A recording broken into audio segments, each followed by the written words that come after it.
എല്ലാവർക്കും നമസ്കാരം. ഞാൻ അശ്വിൻ. ഇന്ന് നമ്മൾ സംസാരിക്കാൻ പോകുന്നത് നമ്മുടെ ഭാരതത്തിൻ്റെ ഒരു സൂപ്പർ ഹീറോയെക്കുറിച്ചാണ്. നമ്മളുടെ പ്രതിരോധത്തിൻ്റെ അഭിമാനമായ, കേട്ടാൽ ശത്രുക്കൾ പേടിച്ച് വിറയ്ക്കുന്ന ഒരു ആയുധത്തെക്കുറിച്ച്. അതെ, നമ്മുടെ ബ്രഹ്മോസ് മിസൈൽ.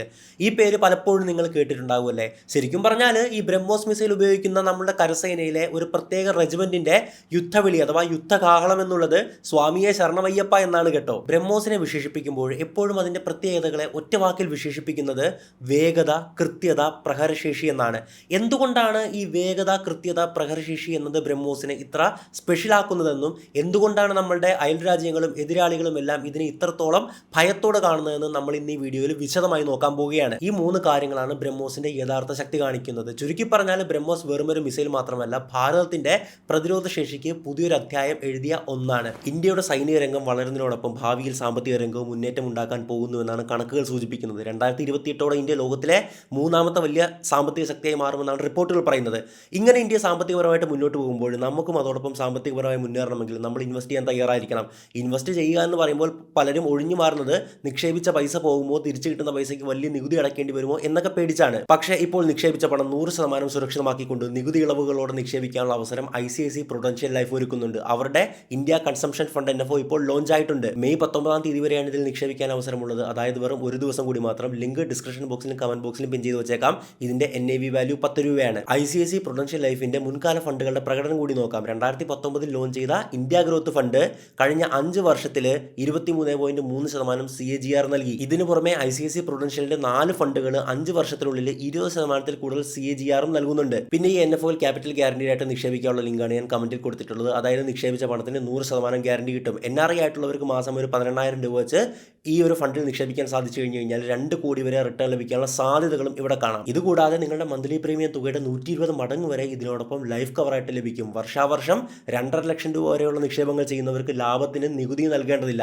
എന്തായാലും ഇൻവെസ്റ്റ് ചെയ്യാൻ താല്പര്യമുള്ളവർക്ക് കമന്റിലും ഡിസ്ക്രിപ്ഷനിലും കൊടുത്തിട്ടുള്ള ലിങ്ക് ചെക്ക് ചെയ്ത് കോൾ റിക്വസ്റ്റ് ചെയ്ത് കൂടാതെ അതിന്റെ ബാക്കി കാര്യങ്ങളൊക്കെ വായിച്ച് മനസ്സിലാക്കിയിട്ട് ഇൻവെസ്റ്റ് ചെയ്യാൻ സാധിക്കുന്നതാണ്. അതല്ലെങ്കിൽ സ്ക്രീനിൽ കൊടുത്തിട്ടുള്ള ഈ QR കോഡ് സ്കാൻ ചെയ്താലും മതിയാവും. അപ്പോൾ ആദ്യം നമുക്ക് നോക്കാം എന്താണ് ഈ ബ്രഹ്മോസ് എന്നുള്ളത്. സംഭവം എന്താണെന്ന് വെച്ചാൽ ഇത് നമ്മുടെ ഭാരതവും നമ്മളുടെ എക്കാലത്തെ സുഹൃത്തായ റഷ്യയും കൂടെ ചേർന്ന് ഒരുമിച്ച് വികസിപ്പിച്ചെടുത്ത ഒരു ക്രൂയിസ് മിസൈലാണ്. ക്രൂയിസ് മിസൈൽ എന്ന് പറയുമ്പോൾ വിക്ഷേപിച്ച് കഴിഞ്ഞ് കഴിഞ്ഞാൽ പിന്നെ ഒരു വിമാനം പറക്കുന്നത് പോലെ അന്തരീക്ഷത്തിൽ കൂടെ താഴ്ന്ന് പറന്നുപോയി ലക്ഷ്യത്തിൽ കൊള്ളുന്ന ഒരു ടൈപ്പ് മിസൈലുകളാണ്.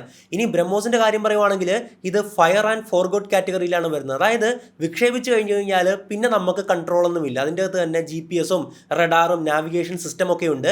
അതായത് നമ്മൾ ഇവിടുന്ന് തൊടുത്ത് വിടുക എന്ന് മാത്രമേ ഉള്ളൂ. ലക്ഷ്യത്തെ അടിസ്ഥാനപ്പെടുത്തി തൊടുത്ത് വിടുക, പിന്നെ നമുക്ക് ഒന്നും ചെയ്യാനില്ല. അത് തന്നെ ഗതിയൊക്കെ തീരുമാനിച്ച് കാര്യങ്ങളൊക്കെ ആക്കി പൊക്കോളും. അങ്ങനെ ഒരു കാറ്റഗറിയിലാണ് ബ്രഹ്മോസ് പെടുന്നത്. ഈ ബ്രഹ്മോസ് എന്നുള്ള പേര് വന്നത് എങ്ങനെയാണെന്നറിയാമോ? നമ്മുടെ ഇന്ത്യയിലെ ബ്രഹ്മപുത്ര നദിയും റഷ്യയിലെ മോസ്കോ നദിയുടെയും പേരുകൾ ചേർത്താണ് ബ്രഹ്മോസ് എന്ന പേരിട്ടിട്ടുണ്ടായിരുന്നത്. ഇത് ശരിക്കും കാണിക്കുന്നത് നമ്മളുടെ 2 രാജ്യങ്ങളും തമ്മിലുള്ള ഒരു സൗഹൃദവും സഹകരണവും ഒക്കെയാണ്. ഈ പണിയൊക്കെ തുടങ്ങുന്നത് വർഷം 1990കളുടെ അവസാനമാണ്. നമ്മളുടെ DRDOയും റഷ്യയിലെ ഒരു പ്രധാന സ്ഥാപനവും കൂടെ ചേർന്നാണ് ഈ സംയുക്ത സംരംഭം തുടങ്ങിയത്. അങ്ങനെ അധികം വൈകാതെ തന്നെ 2001 ജൂണിൽ ബ്രഹ്മോസ് ആദ്യമായി വിജയകരമായിട്ട് പരീക്ഷിക്കുകയാണ്. പദ്ധതി തുടങ്ങി ഏകദേശം 3 വർഷം കൊണ്ടാണ് അവർ ആ ലക്ഷ്യം നേടിയെടുത്തത്. അതിനുശേഷം പലതവണ ഇതിൽ പലതരത്തിലുള്ള പരിഷ്കാരങ്ങൾ വരുത്തുകയും ചെയ്തു. അതായത് അതിനെ കൂടുതൽ ശക്തിപ്പെടുത്തുന്ന തരത്തിലുള്ള ഒരുപാട് മാറ്റങ്ങൾ കൊണ്ടുവരികയും ചെയ്തു. ഇപ്പോഴും നമ്മുടെ ഭാരതത്തിന്റെ കരസേന, നാവികസേന, വ്യോമസേന, അതായത് Indian army, Indian navy, Indian air force, ഈ 3 കൂട്ടരുടെയും കയ്യിൽ ഇപ്പോൾ ബ്രഹ്മോസ് ഒരു പ്രധാനപ്പെട്ട ആയുധമായിട്ടുണ്ട്. നമ്മുടെ റിപ്പബ്ലിക് ദിന പരേഡിലൊക്കെ ഇതിനെ നമ്മൾ അത്രത്തോളം അഭിമാനത്തോടെയാണ് ഇങ്ങനെ കാണുന്നത് അല്ലേ. സാങ്കേതികമായി നോക്കിക്കഴിഞ്ഞ് കഴിഞ്ഞാൽ ഇത് റഷ്യയുടെ P-800 ഓണിക്സ് എന്ന് പറയുന്ന ഒരു ക്രൂയിസ് മിസൈൽ കുടുംബത്തിൽ നിന്ന് വന്നതാണെങ്കിലും നമ്മളുടെ ഭാരതത്തിന്റെ ആവശ്യങ്ങൾക്കനുസരിച്ച് ഇതിൽ ഒരുപാട് മാറ്റങ്ങൾ വരുത്തിയിട്ടുണ്ട് കേട്ടോ. കാലക്രമേണ ഇതിലെ പല ഭാഗങ്ങളും നമ്മൾ ഇന്ത്യയിൽ തന്നെ നിർമ്മിക്കാൻ തുടങ്ങി. ഇപ്പോഴത്തെ കണക്കനുസരിച്ച് ലോകത്തിലെ ഏറ്റവും വേഗതയേറിയ ഉപയോഗത്തിലിരിക്കുന്ന ക്രൂയിസ് മിസൈലായിട്ടാണ് പലരും ബ്രഹ്മോസിനെ കാണുന്നത്. ശരി, ഇനി നമുക്ക് നോക്കാം ബ്രഹ്മോസിനെ എന്തുകൊണ്ടാണ് ഒരു ഗെയിം ചേഞ്ചർ എന്ന് വിളിക്കുന്നത്. അതായത് ക്രൂയിസ് മിസൈലുകളൊക്കെ പലതുണ്ടെങ്കിലും എന്തുകൊണ്ടാണ് ബ്രഹ്മോസിനെ ഇത്രയും നമ്മൾ വലിയൊരു ഗെയിം ചേഞ്ചറായിട്ട് എടുത്തു പറയുന്നത് എന്ന് മനസ്സിലാക്കണ്ടേ. ഇതിന്റെ കഴിവുകളാണ് ശരിക്കും ഇതിനെ മറ്റുള്ളവരിൽ നിന്നും വളരെ വ്യത്യസ്തരാക്കുന്നത്. ആദ്യം തന്നെ പറയേണ്ടത് ഇതിന്റെ വേഗതയാണ്. ഇത് പറക്കുന്നത് സൂപ്പർ സോണിക് സ്പീഡിലാണ്. സൂപ്പർ സോണിക് എന്ന് വെച്ചാൽ ശബ്ദത്തിനേക്കാളും ഉയർന്ന വേഗതയിലാണ് ഇത് പറക്കുന്നത്. ഏകദേശം മാക് 2.8 മുതൽ മാക് 3 വരെ വേഗത്തിൽ പറക്കും. അതായത് ശബ്ദത്തെക്കാളും 3 ഇരട്ടി വേഗത്തിൽ, ചിലപ്പോൾ മാക് 3.5 അതായത് ശബ്ദത്തെക്കാളും 3.5 ഇരട്ടി വരെ അത് ആ ഒരു വേഗത കൈവരിച്ചെന്നും ഇരിക്കും. ഈ ഒരു വേഗതയുണ്ടല്ലോ, അതാണ് ശരിക്കും ഇതിനെ അപകടകാരിയാക്കുന്നത്. കാരണം ഒറ്റ സെക്കൻഡിൽ ഏകദേശം 1 കിലോമീറ്റർ ദൂരം ഇതിന് നീങ്ങാൻ സാധിക്കും. ഒന്ന് ആലോചിച്ച് നോക്കുക, ഒരു സെക്കൻഡ്, ഈ ഒരു നിമിഷം കൊണ്ട് 1 കിലോമീറ്റർ ഇത് താണ്ടുമെന്ന് പറയുമ്പോഴേക്കും അതിന്റെ വേഗത എത്രത്തോളമായിരിക്കും അല്ലേ? ഒരു ശത്രു രാജ്യം, ഉദാഹരണം പാകിസ്ഥാൻ എടുക്കുക, നമ്മൾ ഇന്ത്യയിൽ നിന്ന് പാകിസ്ഥാനിലേക്ക് അയച്ചു. പാകിസ്ഥാൻ ഇത് വരുന്നത് റഡാറിൽ കണ്ടാൽ പോലും അവർക്ക് പ്രതികരിക്കാനോ ഇതിനെ തടയാനോ സമയം കിട്ടില്ല. കാരണം അവർ ആലോചിച്ച് പ്രതിവിധി എടുക്കുന്നതിന് മുന്നേ മിസൈൽ ലക്ഷ്യത്തിൽ എത്തിയിരിക്കും. മറ്റുള്ള സാധാരണ ക്രൂയിസ് മിസൈലുകളൊക്കെ, ഉദാഹരണം പറയുവാണെങ്കിൽ അമേരിക്കയുടെ ടോമാഹോക്ക്, പാകിസ്ഥാന്റെ ബാബർ പോലുള്ള ഈ ഒരു മിസൈലുകളൊക്കെ ഉണ്ടല്ലോ, ശബ്ദത്തെക്കാൾ വേഗത കുറഞ്ഞതാണ്. അതുകൊണ്ട് തന്നെ അവയെ തടയാൻ കുറച്ചുകൂടി എളുപ്പമാണ്. എന്നാൽ ബ്രഹ്മോസ് ഉണ്ടല്ലോ, പറക്കും. ഇനി രണ്ടാമതായിട്ട് ഇതിന്റെ ദൂരമാണ്, അഥവാ റേഞ്ചാണ്. തുടക്കത്തിൽ പല നിയമങ്ങൾ കാരണവും ഇതിന് 290 കിലോമീറ്റർ ദൂരം വരെ പോകാനേ അനുവാദമുണ്ടായിരുന്നുള്ളൂ. പക്ഷേ ഭാരതം MTCR എന്ന് പറയുന്ന ഒരു ഗ്രൂപ്പിൽ ചേർന്നതിന് ശേഷം ആ പ്രശ്നം മാറി. ഇപ്പോൾ ബ്രഹ്മോസിന് 400-500 കിലോമീറ്റർ ദൂരം പോകാം. ഏറ്റവും പുതിയ ബ്രഹ്മോസ് ER ആണെങ്കിൽ 800 കിലോമീറ്ററിനപ്പുറമുള്ള ലക്ഷ്യങ്ങളെ തകർക്കാൻ ശേഷിയുണ്ട്. എന്ന് വെച്ചാൽ നമ്മളുടെ ഒരുപാട് ഉള്ളിലുള്ള അതിർത്തിക്കുള്ളിൽ നിന്ന് പോലും ശത്രു രാജ്യത്തിന്റെ വളരെ ഉള്ളിലുള്ള പ്രധാനപ്പെട്ട സ്ഥലങ്ങളെ പോലും നമുക്ക് ലക്ഷ്യമിട്ട് ആക്രമിച്ച് തകർക്കാൻ സാധിക്കുമെന്ന്. വലുപ്പവും ഭാരവും നോക്കിയാൽ ഇതൊരു ചെറിയ മിസൈൽ അല്ല കേട്ടോ. ഏകദേശം 2.5 ടൺ മുതൽ 3 ടൺ വരെ ഭാരവും 8 മീറ്റർ നീളവും ഉണ്ട്. അതായത് ഏകദേശം നമ്മുടെ നാട്ടിൽ കാണുന്ന ഒരു ഇലക്ട്രിക് പോസ്റ്റിന്റെ അത്രയും വലിപ്പം വരുമെന്ന് കൂട്ടിക്കോ. ഇതിനൊരു പ്രത്യേകതരം എഞ്ചിനാണ് കേട്ടോ ഉള്ളത്, റാംജെറ്റ് എഞ്ചിൻ എന്ന് പറയും. ഇത് യാത്രക്കിടയിൽ വായു വലിച്ചെടുത്ത് ഉപയോഗിക്കുന്നത് കൊണ്ട് തന്നെ ഇന്ധനം കുറച്ച മതി. കൂടുതൽ ദൂരം വേഗത്തിൽ പോകാനും ഇത് സഹായിക്കും. പറക്കുന്ന അല്ലെങ്കിൽ സഞ്ചരിക്കുന്ന രീതിയും ഉയരവും നോക്കിക്കഴിഞ്ഞു കഴിഞ്ഞാൽ ബ്രഹ്മോസിന് വളരെ താഴ്ന്ന് പറക്കാൻ കഴിയുമെന്നുള്ളതാണ്. കടലിന് മുകളിലൂടെയൊക്കെ വെറും 5 മുതൽ 10 മീറ്റർ മാത്രം ഉയരത്തിൽ ഇതിന് കൃത്യമായിട്ട് പോകാൻ കഴിയും. ഇതുകൊണ്ട് തന്നെ ശത്രു റഡാറുകൾക്ക് ഇതിനെ കണ്ടെത്താൻ ഭയങ്കര ബുദ്ധിമുട്ടാണ്. ആവശ്യമെങ്കിൽ 15 കിലോമീറ്റർ വരെ ഉയരത്തിൽ പറക്കാനും പറ്റും. അപ്പോൾ ആലോചിച്ച് നോക്കിയേ, ഒരു കടലിന്റെ മുകളിൽ 5 മീറ്റർ ഗ്യാപ്പ്, ആ ഒരു റേഞ്ച് മുതൽ 15 കിലോമീറ്റർ വരെ ഉയരത്തിൽ പറക്കാൻ ശേഷിയുണ്ടെന്നൊക്കെ പറയുമ്പോൾ അതിൻ്റെ ആ ഒരു ഭയങ്കര സംഭവം തന്നെയാണ് കേട്ടോ, എന്ത് പറഞ്ഞാലും. പിന്നെ ഇതിൻ്റെ ഏറ്റവും വലിയൊരു പ്രത്യേകത അല്ലെങ്കിൽ ഏറ്റവും വലിയ കഴിവ് എന്താണെന്നറിയാമോ? ലക്ഷ്യത്തിനടുത്തെത്തുമ്പോൾ കുത്തനെ മുകളിലോട്ട് ഉയർന്നിട്ട് നേരെ ഇങ്ങനെ താഴത്തേക്ക് ഇങ്ങനെ കുപ്പ് കൂത്തി പതിക്കാമെന്നുള്ളതാണ്. അതുകൊണ്ട് തന്നെ ഈ മലകൾക്ക് പിന്നിലുള്ള ലക്ഷ്യങ്ങളൊക്കെ ഉണ്ടാകുമല്ലോ, ഈ മലകൾക്ക് പിന്നിലായിരിക്കും അവരുടെ ക്യാമ്പുകളൊക്കെ ഉള്ളതല്ലേ. അപ്പോൾ നേരെ വന്നു കഴിഞ്ഞ് കഴിഞ്ഞാൽ മലയിലെ നമുക്ക് ഇടിക്കാൻ സാധിക്കത്തുള്ളൂ. അതും ഈ ബ്രഹ്മോസിന് മറികടക്കാൻ സാധിക്കും. 2004 ഒരു പരീക്ഷണത്തിൽ ഇത് സൂപ്പർസോണിക് വേഗതയിൽ പോലും വളഞ്ഞു പൊളഞ്ഞു വന്ന് പ്രതിരോധങ്ങളെ വെട്ടിക്കാനുള്ള കഴിവ് തെളിയിച്ചു. 3 ഇതിൻ്റെ കൃത്യതയാണ് എടുത്തു പറയേണ്ട ഒരു കാര്യം. ലക്ഷ്യമിടുന്ന സ്ഥലത്ത് കൃത്യമായിട്ട് കൊള്ളുമെന്നുള്ളതാണ്. ഇതിനൊരു അഡ്വാൻസ്ഡ് ഗൈഡൻസ് സിസ്റ്റം ഉണ്ട്. അതോടൊപ്പം ഉപഗ്രഹ സഹായങ്ങളൊക്കെ ഉണ്ട്. സാറ്റലൈറ്റ് ഒക്കെ ലിങ്ക്ഡ് ആണ് ഈ സാധനം എന്നുള്ളത്. ലക്ഷ്യത്തിൻ്റെ 1 മീറ്റർ ദൂരത്തിനുള്ളിൽ ഇത് പതിക്കും. അത്രത്തോളം പ്രിസൈസ് ആയിട്ടാണ് ഇത് കൊള്ളുന്നത്. എന്ന് വെച്ചാൽ ഒരു കെട്ടിടത്തിൻ്റെ ഒരു ഭാഗത്തെയോ കപ്പലിൻ്റെ കൺട്രോൾ റൂമിനെയോ വരെ കൃത്യമായിട്ട് ആക്രമിക്കാൻ പറ്റും. കപ്പലിനെ ടോട്ടൽ എവിടെയെങ്കിലും ഒന്നല്ല, കപ്പലിൻ്റെ കൺട്രോൾ റൂം ഉണ്ടാകുമല്ലോ, ആ കൺട്രോൾ റൂമിൽ വരെ കൃത്യമായിട്ട് ഇത് നമുക്ക് ആക്രമിക്കാൻ പറ്റും. അത്രയും പ്രിസൈസ് ആണ് ഈ സാധനം. ഇതിൽ 200 കിലോ മുതൽ 300 കിലോ വരെ ഭാരമുള്ള സാധാരണ ബോംബ്, പോർമുനകൾ എന്ന് പറയുമല്ലേ, അത് കൊണ്ടുപോകാൻ സാധിക്കും. ശത്രു കപ്പലുകൾ, ബങ്കറുകൾ, സൈനിക കേന്ദ്രങ്ങൾ എന്നിവയെല്ലാം നശിപ്പിക്കാൻ ഇത് ധാരാളമാണ്. ആണവ ബോംബല്ല ഇതിൽ ഉപയോഗിക്കുന്നത് കേട്ടോ. പലരും ധരിച്ചു വെച്ചിരിക്കുന്നത് നമ്മൾ ന്യൂക്ലിയർ വെപ്പൺസ് ആണ് ബ്രഹ്മോസിൽ ഉപയോഗിക്കുന്നത് എന്നാണ്. ന്യൂക്ലിയർ വെപ്പൺസ് അല്ല. പക്ഷേ ഇതിൻ്റെ വേഗത കാരണം നമ്മൾ മനസ്സിലാക്കേണ്ടത് ഈ ബോംബിൻ്റെ ആ ഒരു കെമിക്കൽ എനർജി മാത്രമല്ല, ഇതിൻ്റെ വേഗത കാരണം ലക്ഷ്യത്തിൽ പതിക്കുമ്പോൾ ഉണ്ടാകുന്ന ആഘാതം വളരെ വലുതാണ്. പോർമുന, അതായത് ഈ ബോംബുകൾ പൊട്ടിത്തെറിക്കുന്നതിന് മുമ്പ് തന്നെ ഇതിന് ശക്തിയേറിയ ലക്ഷ്യങ്ങളെയും കപ്പലുകളെയും കവചങ്ങളെയും ഒക്കെ തകർക്കാൻ കഴിയും. പിന്നെ ഇതിന് റഡാറുകൾക്ക് എളുപ്പത്തിൽ പിടികൊടുക്കാത്ത രീതിയിലുള്ള ഒരു രൂപകൽപ്പനയും ഉണ്ട് കേട്ടോ. താഴ്ന്ന് പറക്കുന്നത് കൊണ്ട് തന്നെ അവസാന നിമിഷം മാത്രമേ നമ്മളുടെ ശത്രു റഡാറുകൾക്ക് ഇതിനെ കണ്ടെത്താൻ കഴിയൂ. അപ്പോഴേക്കും സമയമൊക്കെ വൈകിയിരിക്കും, അവിടെ മൊത്തം പൊട്ടിത്തെറിച്ച് ചാമ്പലായിട്ടും ഉണ്ടാകും. ബ്രഹ്മോസിന്റെ മറ്റൊരു സൂപ്പർ പവർ എന്താണെന്ന് അറിയാമോ? ഇതിനെ എവിടെ നിന്ന് വേണമെങ്കിലും വിക്ഷേപിക്കാൻ സാധിക്കുമെന്നുള്ളതാണ്. ഒരു മിസൈൽ വിക്ഷേപിക്കുക എന്നൊക്കെ പറയുമ്പോഴേക്കും നിങ്ങളുടെ മനസ്സിൽ ഒരു പക്ഷേ വരുന്നത് കരയിൽ നിന്നുകൊണ്ട് നമ്മളൊരു മിസൈൽ ശത്രു രാജ്യത്തേക്ക് ലോഞ്ച് ചെയ്യുന്നു എന്നുള്ളതായിരിക്കും അല്ലേ. പക്ഷേ ബ്രഹ്മോസിന്റെ കാര്യത്തിൽ അങ്ങനെയല്ല കേട്ടോ. എവിടെ നിന്ന് വേണമെങ്കിലും വിക്ഷേപിക്കാം. കരയിൽ നിന്ന്, കടലിൽ നിന്ന്, അന്തർവാഹിനിയിൽ നിന്ന്, എന്തിനേറെ ആകാശത്തിലെ വിമാനത്തിൽ നിന്ന് പോലും ഇത് നമുക്ക് വിക്ഷേപിക്കാൻ സാധിക്കും. കരയിൽ നിന്ന് എങ്ങനെയാണ് വിക്ഷേപിക്കുന്നത്? നമ്മളുടെ കരസേന ഇത് വലിയ ട്രക്കുകൾ, അതായത് മൊബൈൽ ലോഞ്ചറുകൾ എന്ന് പറയും, അത് കൊണ്ടു നടന്നാണ് ഇത് വിക്ഷേപിക്കുന്നത്. ഈ ട്രക്കുകൾ എവിടെ വേണമെങ്കിലും പോകാനും ആവശ്യമെങ്കിൽ വേഗത്തിൽ ഒന്നിലധികം മിസൈലുകൾ തൊടുക്കാനും കഴിയും.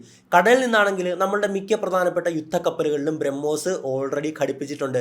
കപ്പലുകളിൽ നിന്നുള്ള ബ്രഹ്മോസ് ഉപയോഗിച്ച് ശത്രു കപ്പലുകളെ ആക്രമിക്കാം, അല്ലെങ്കിൽ കടലിൽ നിന്ന് കരയിലുള്ള ലക്ഷ്യങ്ങളെ ആക്രമിക്കാം. ഇപ്പോൾ നമുക്ക് പാകിസ്ഥാന്റെ ഒരു തുറമുഖത്ത് പോയിട്ട് അത് കരിച്ചു കളയാനൊക്കെ സാധിക്കും. അത്രയും ശക്തമായിട്ടുള്ള ബ്രഹ്മോസ് മിസൈലുള്ള ഒരുപാട് യുദ്ധക്കപ്പലുകൾ നമുക്കുണ്ട്. ഇനി അന്തർവാഹിനികളെ പറ്റി പറയുവാണെങ്കിൽ വെള്ളത്തിനടിയിൽ നിന്ന് വിക്ഷേപിക്കാൻ കഴിയുന്ന ബ്രഹ്മോസിന്റെ വകഭേദം നമ്മൾ സക്സസ്ഫുള്ളി പരീക്ഷിച്ച് കഴിഞ്ഞു എന്നുള്ളതാണ്. ഭാവിയിൽ നമ്മളുടെ അന്തർവാഹിനികൾക്കും ഇത് വഹിക്കാൻ കഴിയുമെന്ന് ഇതിനർത്ഥം. ഇനി ആകാശത്ത് നിന്ന് എങ്ങനെയാണ് ലോഞ്ച് ചെയ്യുന്നത്? നമ്മളുടെ ഇന്ത്യൻ എയർഫോഴ്സ് തങ്ങളുടെ Su-30 MK യുദ്ധവിമാനങ്ങളിൽ ബ്രഹ്മോസ് ഘടിപ്പിച്ചിട്ടുണ്ട്. ഇത് ഈ വിമാനം വിമാനങ്ങൾക്ക് ദൂരെ നിന്ന് തന്നെ ശത്രുവിന്റെ ലക്ഷ്യങ്ങളെ ആക്രമിക്കാൻ കഴിവ് നൽകുന്നു. എന്തായാലും ഈ വിവിധ വിക്ഷേപണ രീതികൾ കാരണം ശത്രുവിന് ആക്രമണം എവിടെ നിന്ന് വരുമെന്ന് ഒരിക്കലും പ്രവചിക്കാൻ കഴിയില്ല. അതാണ് ഇതിന്റെ ഏറ്റവും വലിയ പ്രത്യേകത. ഇനി നമുക്ക് ബ്രഹ്മോസ് ഈ സേനകളിൽ എങ്ങനെയാണ് ഉപയോഗിക്കുന്നത്, അല്ലെങ്കിൽ സേനകളുടെ ഉപയോഗം എന്താണ്, എങ്ങനെയാണ് തൊടുക്കുന്നത് എന്നാണ് നമ്മൾ പറഞ്ഞതല്ലേ. നമ്മുടെ 3 സൈനിക വിഭാഗങ്ങളിലും ബ്രഹ്മോസിനെ വളരെ പ്രധാനപ്പെട്ട ഒരു ആയുധമായിട്ടാണ് കാണുന്നത്. ഇത് നമ്മളുടെ സേനയ്ക്ക് വലിയൊരു മേൽക്കൈയാണ് നൽകുന്നത്. ആദ്യം നമുക്ക് കരസേനയെ പറ്റി സംസാരിക്കാം. നമ്മുടെ ഇന്ത്യൻ ആർമിയല്ലേ, ബ്രഹ്മോസിനെ ആദ്യം സേനയുടെ ഭാഗമാക്കിയത് നമ്മുടെ കരസേനയാണ്, അഥവാ ഇന്ത്യൻ ആർമിയാണ്. കരയിലെ ലക്ഷ്യങ്ങൾ ആക്രമിക്കാൻ വേണ്ടിയാണ് അവർ പ്രധാനമായിട്ട് ഉപയോഗിക്കുന്നത്. 2007 കരസേന ആദ്യത്തെ ബ്രഹ്മോസ് റെജിമെന്റ് രൂപീകരിക്കുകയാണ്. 861 മിസൈൽ റെജിമെന്റ് എന്നാണ് ഇതിന്റെ പേര്. നമ്മുടെ ഇന്ത്യൻ ആർമിയിലെ ഓരോ റെജിമെന്റുകൾക്കും അവരുടേതായിട്ടുള്ള ഒരു യുദ്ധകാഹളം അഥവാ ഒരു വാർക്രൈ ഉണ്ടാകുമല്ലേ. ഇതവരുടെ സംസ്കാരവും ഒക്കെ ആയി ബന്ധപ്പെട്ടിരിക്കും. ഈ ബ്രഹ്മോസ് ആദ്യം ഉപയോഗിക്കാൻ തുടങ്ങിയ 861 മിസൈൽ റെജിമെന്റിന്റെ വാർക്രൈ എന്താണെന്ന് അറിയാമോ?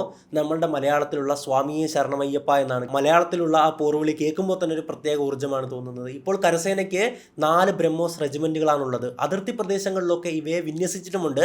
അതോടൊപ്പം മലകളിലെ യുദ്ധത്തിന് പ്രത്യേകതരം ബ്രഹ്മോസും അവർക്കുണ്ട്. യുദ്ധം തുടങ്ങിക്കഴിഞ്ഞു കഴിഞ്ഞാൽ ശത്രുവിന്റെ പ്രധാന കമാൻഡ് സെന്ററുകൾ, അവരുടെ എയർ ട്രാഫിക് കൺട്രോളുകൾ, ആയുധപ്പുരകൾ എന്നിവയൊക്കെ വേഗത്തിൽ നശിപ്പിക്കാനായിട്ട് ഇത് ഉപയോഗിക്കാൻ സാധിക്കും. പണ്ട് ഇന്ത്യ ബ്രഹ്മോസിനെ ചൈനയുടെ അതിർത്തിയിലേക്ക് മാറ്റിയപ്പോൾ ചൈന വലിയ ആശങ്ക പ്രകടിപ്പിച്ചിട്ടുണ്ടായിരുന്നു. അത് വലിയ വാർത്തയുമായിട്ടുണ്ടായിരുന്നു. ഇനി നാവികസേന അഥവാ ഇന്ത്യൻ നേവിയിലേക്ക് വരുവാണെങ്കിൽ നാവികസേനയുടെ കപ്പലുകളിലെ പ്രധാന ആക്രമണ ആയുധം എന്ന് പറയുന്നത് തന്നെ ബ്രഹ്മോസ് ആണ്. ശത്രു കപ്പലുകളെ നശിപ്പിക്കാൻ ഇത് വളരെ ഫലപ്രദമാണ്. ഒരു ബ്രഹ്മോസ് കൊണ്ടുള്ള അടിയിൽ എത്ര വലിയ കപ്പലുകൾക്ക് പോലും അത്രത്തോളം നാശനഷ്ടമാണ് സംഭവിക്കുക മാത്രമല്ല അത് മുങ്ങിപ്പോവുകയും ചെയ്യാം അല്ലേ. ദൂരെ നിന്ന് വരുന്ന ബ്രഹ്മോസിനെ തടയാൻ ശത്രു കപ്പലുകൾക്ക് സമയം കിട്ടില്ല എന്നതാണ് അവരെ ഏറ്റവും പേടിപ്പിക്കുന്നത്.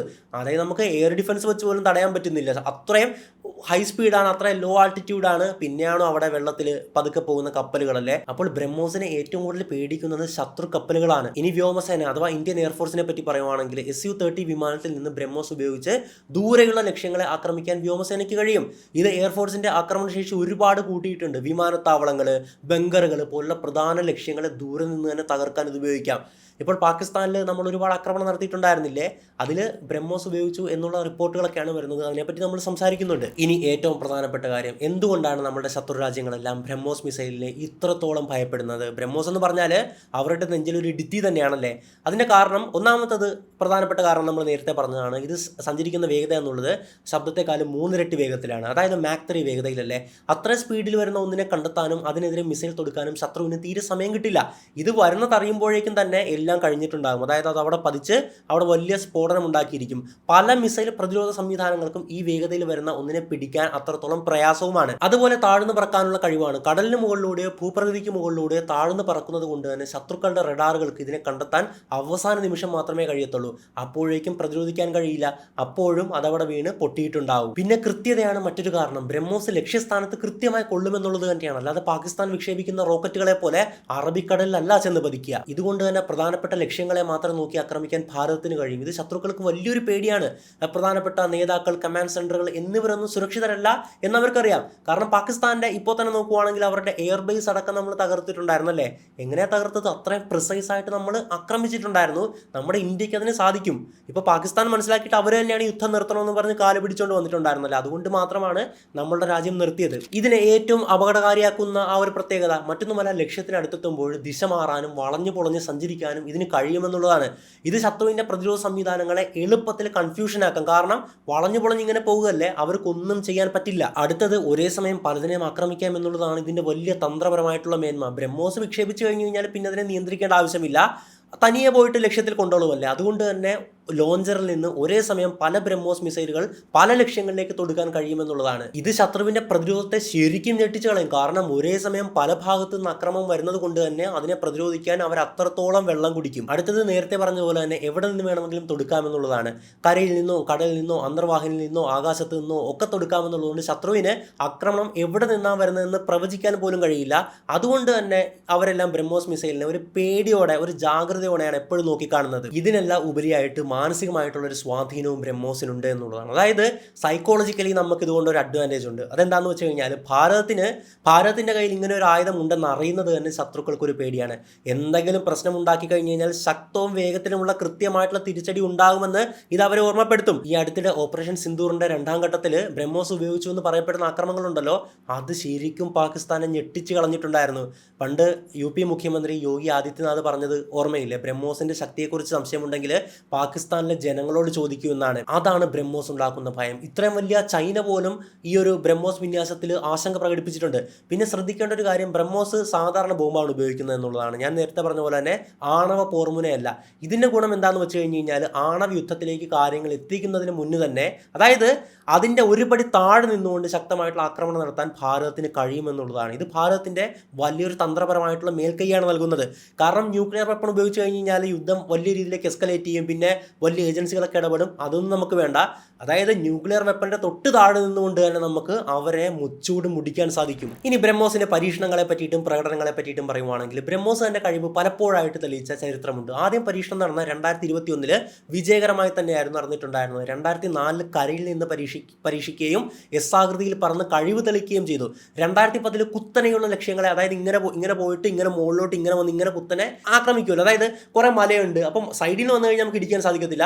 ഇങ്ങനെ വന്നിട്ട് നേരെ മുകളിലോട്ട് പോയിട്ട് മലയുടെ അകത്തോട്ട് കുത്തുന്ന ആ ഒരു രീതി ഉണ്ടല്ലോ, അതൊക്കെ സക്സസ്ഫുള്ളി നമ്മൾ പരീക്ഷിച്ച് വിജയിച്ചു. അത് വലിയൊരു മുന്നേറ്റമായിരുന്നു. അതോടൊപ്പം 2017 Su-30 വിമാനത്തിൽ നിന്ന് പരീക്ഷിച്ചത് വലിയൊരു നാഴികക്കല്ലായി മാറുകയും ചെയ്തു.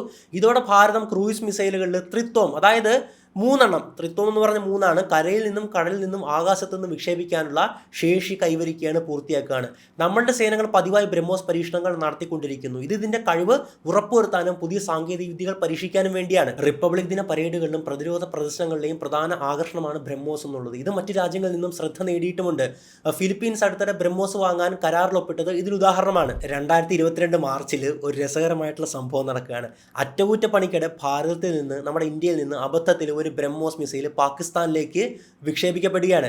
ഇതിൽ ബോംബൊന്നും ഉണ്ടായിരുന്നില്ല, ആളപായം ഉണ്ടായില്ല. പക്ഷേ ശ്രദ്ധിക്കേണ്ടത്, പാകിസ്ഥാൻ്റെ റഡാറുകൾ ഇതിനെ ലക്ഷ്യത്തിന് അടുത്തെത്തിയപ്പോൾ മാത്രമാണ് കണ്ടെത്തിയിട്ടുണ്ടായിരുന്നത്.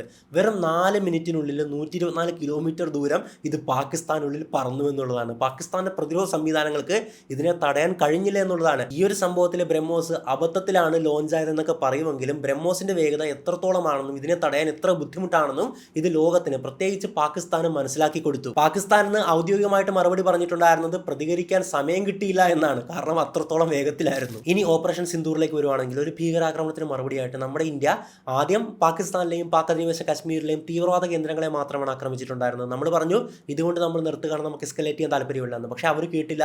അവർ നമ്മുടെ നാട്ടിലുള്ള പൂഞ്ചിലെ ഒരുപാട് സാധാരണക്കാരായിട്ടുള്ള വ്യക്തികളുടെ ജീവനടിക്കുകയാണ്. അപ്പോൾ നമ്മുടെ ഇന്ത്യ കൃത്യമായിട്ട് തിരിച്ചടിക്കുകയാണ്. അതിൻ്റെ 2ാം ഘട്ടത്തിൽ അവിടുത്തെ സൈനിക കേന്ദ്രങ്ങളെയൊക്കെ ലക്ഷ്യമിട്ട് ആക്രമണം നടത്തിയിട്ടുണ്ടായിരുന്നു. പല റിപ്പോർട്ടുകളും പറയുന്നത് പ്രകാരം ഇന്ത്യ ഈ ഒരു പ്രത്യാക്രമണത്തിൽ 15ഓളം വരുന്ന ഈ ബ്രഹ്മോസ് മിസൈൽ ഉപയോഗിച്ചു എന്നാണ്. പാകിസ്ഥാനിലെ എയർബേസിനെയും റഡാർ സൈറ്റുകളെയും ഇത് ലക്ഷ്യമിട്ടു എന്ന് പറയപ്പെടുന്നു. ഈ വേഗതയേറിയ ബ്രഹ്മോസ് പാക് പ്രതിരോധം ഉണരുന്നതിന് മുമ്പ് തന്നെ ഇത് ലക്ഷ്യത്തിൽ പതിക്കുകയാണ്. ഇത് യഥാർത്ഥത്തിൽ ഇന്ത്യ ബ്രഹ്മോസ് ഉപയോഗിച്ചു എന്നതിൻ്റെ ശക്തമായിട്ടുള്ള സൂചനയാണ് നൽകുന്നത്. അത് ഇന്ത്യ ഔദ്യോഗികമായിട്ട് വ്യക്തമാക്കിയില്ലെങ്കിലും ഇന്ത്യ ടുഡേ പോലുള്ള ഒരുപാട് മാധ്യമങ്ങളിൽ ഞാൻ കണ്ടിട്ടുള്ള ഒരു വാർത്തയാണ്. അതിൻ്റെ സോഴ്സും കാര്യങ്ങളും എല്ലാം തന്നെ ഞാൻ ഇവിടെ കാണിക്കുകയും ചെയ്യാം. ഇനി നമുക്ക് ഒരു താരതമ്യം നടത്തി നോക്കാം. ലോകത്തിലെ മറ്റ് ക്രൂയിസ് മിസൈലുകളുമായിട്ട് ബ്രഹ്മോസിനെ താരതമ്യം ചെയ്യുമ്പോൾ ഇത് ശരിക്കും ഒരു പടി മുന്നിലാണ്. മിക്ക മിസൈലുകളും, അതായത് ഉദാഹരണം പറയുവാണെങ്കിൽ അമേരിക്കൻ ടൊമാഹോക്ക്, പാകിസ്ഥാൻ്റെ ബാബർ പോലുള്ളവ ശബ്ദത്തെക്കാൾ വേഗത കുറഞ്ഞാണ് സഞ്ചരിക്കുന്നത്. അവ ദൂരത്തെ ആശ്രയിച്ചിരിക്കുന്നു. എന്നാൽ ബ്രഹ്മോസ് ശബ്ദത്തിൻ്റെ 3 ഇരട്ടി വേഗത്തിൽ പറക്കുന്നു. ഇത് അതിൻ്റെ ലക്ഷ്യത്തെ തകർക്കാൻ കൂടുതൽ ശേഷിയാണ് നൽകുന്നത്. അത്രത്തോളം കൈനറ്റിക് എനർജി, അല്ലെങ്കിൽ അത്രത്തോളം മൊമെൻറ്റമാണ് അതിനുള്ളതല്ലേ. അതായത് ഒരുത്തൻ ഒരു കല്ലെടുത്ത് നമ്മുടെ തലയിലേക്ക് വെറുതെ എറിഞ്ഞ് കൊള്ളിക്കുന്നതും ഒരു കവണ വെച്ച്, അല്ലെങ്കിൽ തെറ്റാലി എന്ന് പറയത്തില്ല, അത് വെച്ച് നമ്മളുടെ തലയിൽ അടിക്കുന്നതും തമ്മിൽ എത്രത്തോളം വ്യത്യാസമുണ്ടാകും. അതാണ് അവിടെ വേഗത കൊണ്ട് മാറുന്ന അത്രയും വലിയ ഇമ്പാക്റ്റാണ് മാറുന്നത്. മറ്റ് ചില രാജ്യങ്ങൾക്കും സൂപ്പർസോണിക് മിസൈലുകൾ ഉണ്ടെങ്കിലും ബ്രഹ്മോസ് പല കാര്യങ്ങളിലും അവയേക്കാൾ മുന്നിലാണ്. ഭാരതത്തിൽ തന്നെ ഇത് നിർമ്മിക്കുന്നു എന്നുള്ളത് നമുക്ക് വലിയൊരു ആത്മവിശ്വാസം നൽകുന്നു. ഭാവിയിൽ ഇതിലും വേഗതയുള്ള ഹൈപ്പർസോണിക് ബ്രഹ്മോസ് 2 ഉണ്ടാക്കാനും നമ്മൾ ശ്രമിക്കുന്നുണ്ട് കേട്ടോ. ശരിക്കും പറഞ്ഞാൽ ഇന്ത്യയുടെ പ്രതിരോധത്തിൽ ബ്രഹ്മോസിന് ഒരു വലിയ പങ്കുണ്ട് എന്നുള്ളതാണ്. ഇത് വെറും ഒരു ആയുധമല്ല, മറിച്ച് നമ്മളുടെ തന്ത്രങ്ങളുടെ ഭാഗമാണ്. ഇപ്പോൾ പാകിസ്ഥാനുമായിട്ടുള്ള പ്രതിരോധത്തിൻ്റെ കാര്യം പറയുവാണെങ്കിൽ, പാകിസ്ഥാനുമായിട്ട് അതിർത്തിയിൽ നമുക്ക് എപ്പോഴും പ്രശ്നങ്ങളുണ്ടല്ലേ. ബ്രഹ്മോസ് നമുക്ക് വലിയൊരു ശക്തിയാണ് ഇവിടെ നൽകുന്നത്. എന്തെങ്കിലും ഒരു പ്രശ്നം ഉണ്ടായിക്കഴിഞ്ഞ് കഴിഞ്ഞാൽ പാകിസ്ഥാൻ്റെ പ്രധാന സൈനിക കേന്ദ്രങ്ങളെ വേഗത്തിൽ നശിപ്പിക്കാൻ ഇത് ഉപയോഗിക്കാം. ഇത് പാകിസ്ഥാനെ തിരിച്ചടിക്കാനുള്ള ശേഷിയെ ബാധിക്കും. ഭീകരാക്രമണങ്ങൾ ഉണ്ടായിക്കഴിഞ്ഞ് കഴിഞ്ഞാൽ ആണവായുധങ്ങൾ ഉപയോഗിക്കാതെ തന്നെ ശക്തമായിട്ടുള്ള തിരിച്ചടി നൽകാനായിട്ട് ബ്രഹ്മോസ് നമ്മളെ സഹായിക്കുന്നുണ്ട്. 2025 ഓപ്പറേഷൻ സിന്ദൂറിൽ ഇത് ഉപയോഗിച്ചു എന്ന് പറയപ്പെടുന്നത് ഇതിൻ്റെ തെളിവാണ്. എന്തെങ്കിലും തെറ്റായ നീക്കം നടത്തി കഴിഞ്ഞു കഴിഞ്ഞാൽ ശക്തമായിട്ടുള്ള തിരിച്ചടി ഉണ്ടാകുമെന്ന് പാകിസ്ഥാൻ അറിയാം. ഇത് അവരെ പേടിപ്പിക്കുന്നു. 2022 പാകിസ്ഥാനിലേക്ക് ഒരു ബ്രഹ്മോസ് പോയിട്ടുണ്ടായിരുന്നല്ലോ. നമ്മൾ പറഞ്ഞത് അബദ്ധത്തിൽ കൈതട്ടി പോയതാണെന്നുള്ളതാണ് കേട്ടോ.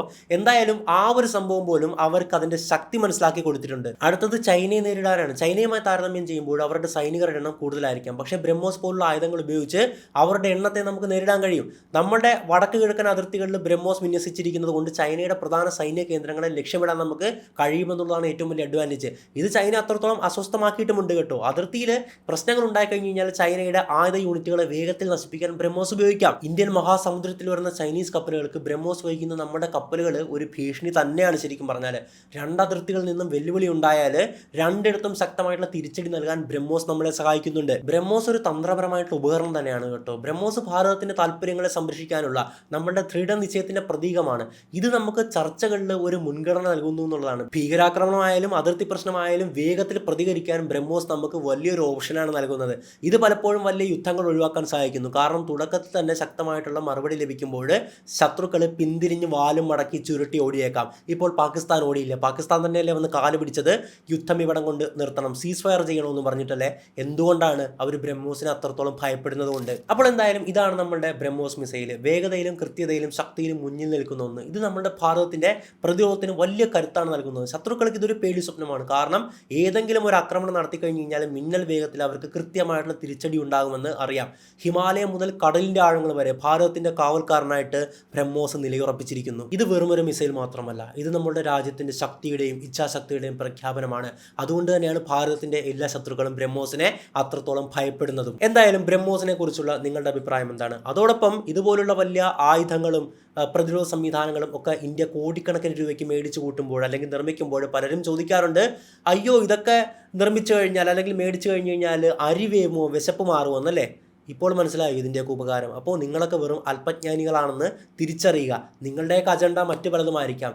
രാജ്യത്തിനും അവിടുത്തെ ജനങ്ങൾക്കും എന്നെയും നിങ്ങളെയും പോലുള്ള ജനങ്ങൾക്ക് അത്രത്തോളം സുരക്ഷ നൽകുന്ന പ്രതിരോധ സംവിധാനങ്ങളെ പോലും പുച്ഛിക്കുന്ന നിങ്ങളൊക്കെ എന്തിൻ്റെ കാരനാണെന്ന് എനിക്ക് മനസ്സിലാകുന്നില്ല. എന്തായാലും ഇതിനെക്കുറിച്ചുള്ള നിങ്ങളുടെ അഭിപ്രായം കമൻറ്റ് ബോക്സിൽ എഴുതുക. കമൻറ്റ് ബോക്സ് എന്നുള്ളത് ചർച്ചയ്ക്കുള്ള നല്ലൊരു വേദി കൂടിയാണ്. പിന്നെ തുടക്കത്തിൽ പറഞ്ഞ കാര്യം മറക്കണ്ട, ICICI പ്രൊഡൻഷ്യൽ ലൈഫിൻ്റെ ഇന്ത്യ കൺസംഷൻ ഫണ്ട് NFOയുടെ തീയതി മെയ് 19 അവസാനിക്കും. അതായത് വെറും ഒരു ദിവസം കൂടി മാത്രം. ഇതിൽ 2500 രൂപ മുതൽ നിങ്ങൾക്ക് എത്ര വേണമെങ്കിലും ഇൻവെസ്റ്റ് ചെയ്യാൻ സാധിക്കുന്നതാണ്. ചെറിയൊരു നീക്കിയിരിപ്പൊക്കെ നമ്മുടെ ജീവിതത്തിൽ എല്ലാവർക്കും വളരെ അത്യാവശ്യമായിട്ടുള്ള അനിവാര്യമായിട്ടുള്ള ഒന്നാണ്. എന്തായാലും ഇതിനെക്കുറിച്ച് കൂടുതൽ നോക്കാൻ താല്പര്യമുള്ളവർക്ക് ഡിസ്ക്രിപ്ഷൻ ബോക്സിലും കമൻറ്റ് ബോക്സിലും കൊടുത്തിട്ടുള്ള ലിങ്ക് ചെക്ക് ചെയ്ത് കോൾ റിക്വസ്റ്റ് ചെയ്ത് കൂടെ അതിൻ്റെ ബാക്കി കാര്യങ്ങളൊക്കെ വായിച്ച് മനസ്സിലാക്കിയിട്ട് ഇൻവെസ്റ്റ് ചെയ്യാൻ സാധിക്കുന്നതാണ്. അല്ലെങ്കിൽ സ്ക്രീനിൽ കൊടുത്തിട്ടുള്ള ഈ QR കോഡ് സ്കാൻ ചെയ്താലും മതിയാകും. എന്തായാലും മറ്റൊരു വീഡിയോയിൽ മറ്റൊരു വിഷയമായിട്ട് നമുക്ക് വീണ്ടും കാണാം. ഇസ്മി അശ്വിൻ മാടപ്പള്ളി സൈനിങ് ഔട്ട്.